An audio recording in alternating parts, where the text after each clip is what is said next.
Hello and welcome to another Wraggy's beer video. Nearly said beer review, but it's a beer review because I've just done a beer review. Hence the beer in the glass. But the brand name on the glass is specific to this video. So today I've been over to Alter Ego Brewing over in Alfreton. Took the car up there this morning, and I'd say it's an old banger of a car. It got me there and back really nicely. Left home just after 6:30, got there for 7:10. The funny thing was, on the way back, I come back on the M1, hell of a lot faster and a lot smoother getting home. So something for me to learn next time I go up, because it's straight up the M1, off at junction 28, go through a couple of streets, and you're there, dead easy. I was going to go through Ilkeston on the way back, but this stupid sat-nav took me on the M1 anyway. So the focus of today was to brew a stout, and we did two. So we've done a small batch Imperial Stout at the yeast will make it come out at 10%. It is as thick as you can get. I've never seen it like it. Super thick yeast. I think if you had the ability to brew it all out, it would have been, well, let's put it this way, a hell of a lot. 15% plus easy, I would have thought. Matt, the head brewer / owner, says that it's just off the charts. So, woof. Got there. Got me into it straight away, which is what I like. I'm there to do the brew day, but graft as well. I'm not there to just stand around in the background.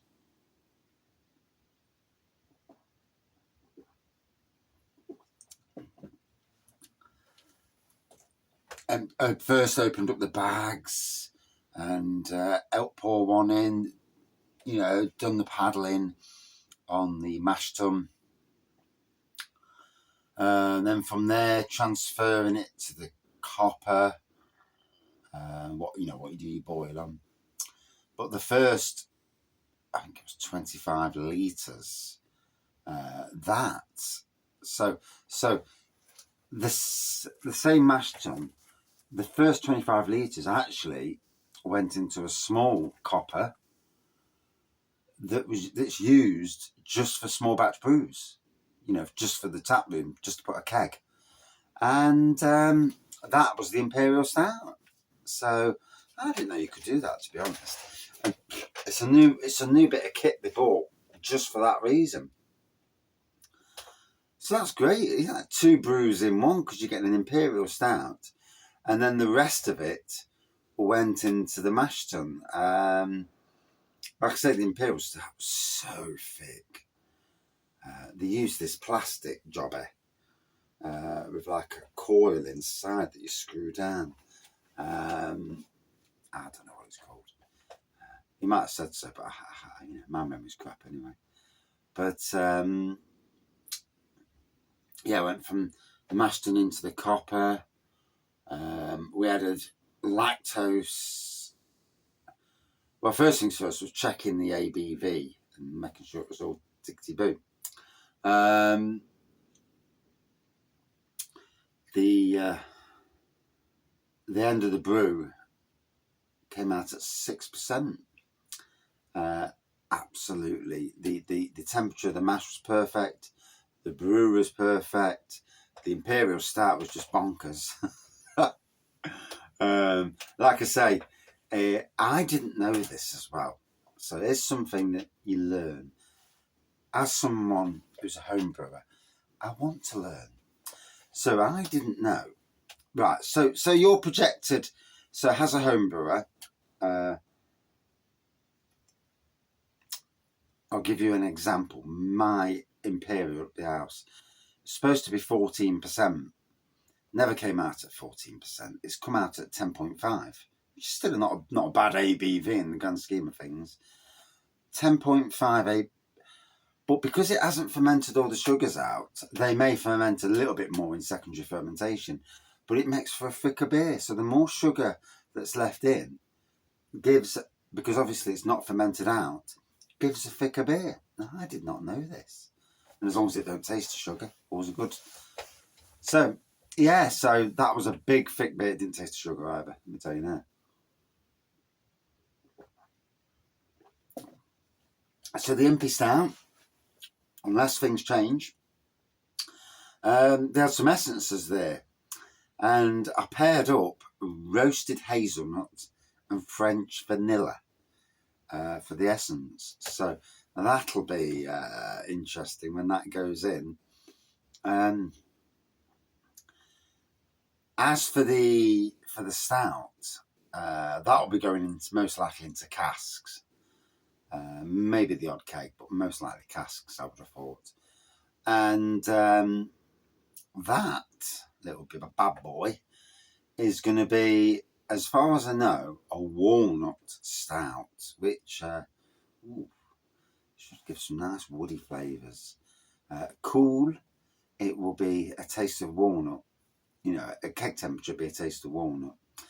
Once the air gets to it, and I know this because of what I've seen at Neon Raptor, it gives off like a barrel, a wood effect off the walnut. So it's an interesting essence to add.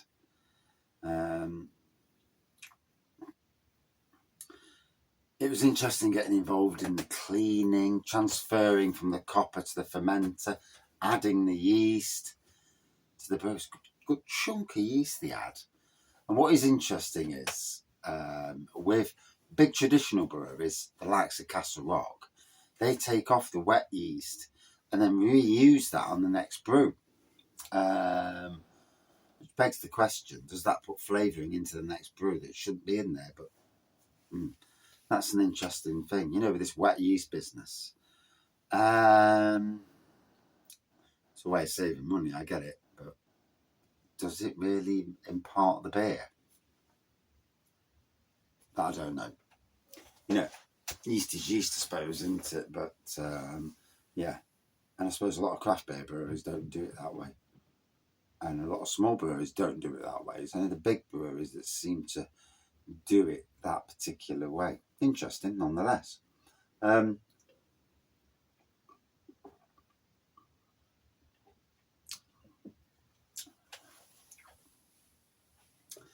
While I was there, I had a few tasters of a couple of barrel-aged beers. One in a Heaven Hill barrel. The bourbon, I think that was Stockholm Syndrome. The bourbon was amazing. And then one from an Islay peat, smoky peat. And that again was absolutely stunning. Both them beers are going into can before Christmas. And, you know, if I was talking to breweries across the UK, you know, Christmas is coming up.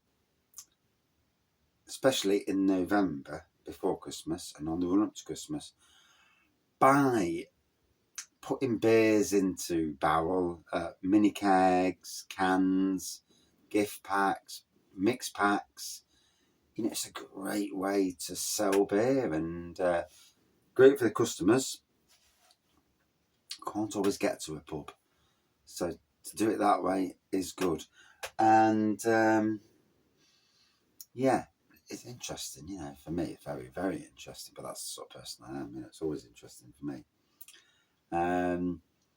But a great day. So I'm expecting, like I say, an hazelnut and French vanilla impy, over 10%. And then a walnut stout, 6%. The walnut stout is to be called Ragnify or something like that. And the reason why, because I use this fella. And today, the two guys today, really nice. It was nice to get hands-on. I'm a gardener, but I'm also somebody who likes to learn and listen to how beer is brewed, and not get too drunk doing it either. Like I said, I did have some beer while I was there, but I was driving, so I was glad it was only really like just over a pint, and yeah, all good. But fantastic tap room, you know, based in Alfreton, not too hard to get to from Nottingham or Derby. Rainbow one from Nottingham. Train into Alfreton if train's your easiest route and method of getting there. Obviously by car if you've got a designated driver. They've got some open days coming up. At the end of November is their 5th birthday party. So that's when some of these big beers will start to show, I would assume. But I would have thought on the run up to that they'll be releasing beer and putting stuff out in the wild when they can.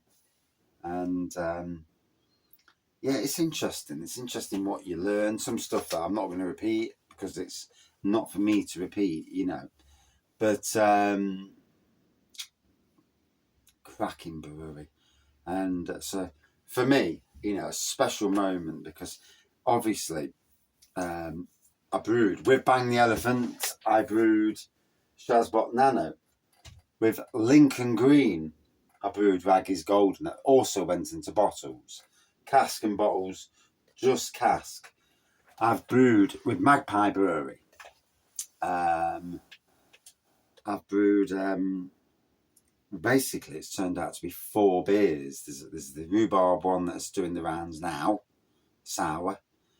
Rhubarb and chili sour, can't remember the name of it.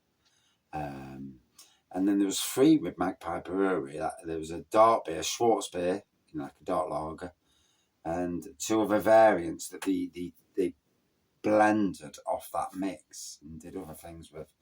So, you know, it's great, you know, as a fan of beer and as a home brewer, not just somebody who does beer reviews, because, you know, there's quite a few people doing beer reviews, but how many are genuine beer fans, you know, in the grand scheme of things. But yeah, so I can finally say I've brewed, or certainly helped brewed, an Imperial Stout. It will not be going into cans. It's going to be a one-time thing over in the tap room. So that particular Saturday, I'm going to need to get my backside up to Alfreton and take the happy drinkers with me, because it's got to be done. And it en masse. We'll have a third each. If I'm driving, I'll only have a third. And if the stout's on at the same time, it would be rude not to. But you know, to say that now the stout, the walnut stout, depending on what the good team at Alter Ego do, that may make it into cans. However many cans, I don't know. So the only thing to do is to keep an eye on Alter Ego Brewing and see what they're going to do. If you live locally to the East Midlands, and I do stress the East Midlands, then there's a chance that you may come across it in a pub. When it starts hitting the airwaves, I will post about it on Wraggy's Beer Reviews. Not only just to say the fact that there's a Wraggy beer out there, but to the fact that, you know, you're promoting pubs as well who are doing them beers. So yeah, but in essence, fantastic day today. I got there and got home safe, which is also a good thing. And now I'm looking after my own Imperial Stout, which I'm going to do a video of as well. So videos on the channel, they are lots at the moment. I've still got many to post from Bournemouth, but you know, it's amazing the beer thing that I'm doing. It's great, you know, and I really enjoy what I do. But yeah, looking forward to this. Yeah, big moment. Want to add a few more pump clips to the Wraggy's beer pump clips. Still need to talk to Magpie Brewery about 3 or 4 of their pump clips before they disappear anyway. Or just get the buggers printed myself and do it.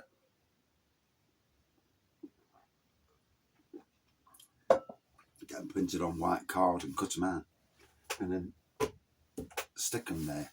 I don't care how I get them, as long as I get them. But yeah, an amazing day. Big massive thank you to Team Alter Ego Brewing for letting me finally, you know, do something I wanted to do for a long while. It ticked a box. Thank you. Cheers.